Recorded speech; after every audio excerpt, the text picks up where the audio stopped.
ज्या पूजा खेडेकर आहेत त्यांनी चुकीची माहिती देऊ किंवा चुकीचं रेकॉर्ड फॉल्स रेकॉर्ड देऊन जर रिझर्वेशनचा फायदा उठवला असेल तर ते अत्यंत गैर आहे.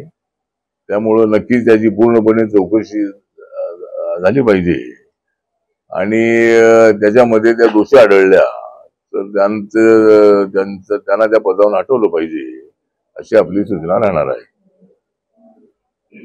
त्यांचे वडील 2024 ची निवडणूक त्यांच्या वडिलांनी ते पण सनदी अधिकारी होते. त्यांनी दक्षिण नगर मधून लोकसभेची निवडणूक लढवली 2024 ची वंचितच्या पाठिंब्यावर. त्यांची एक 40 कोटीच्या वरती प्रॉपर्टी दिसली आहे आणि तरी त्यांनी आरक्षणाचा लाभ घेतला.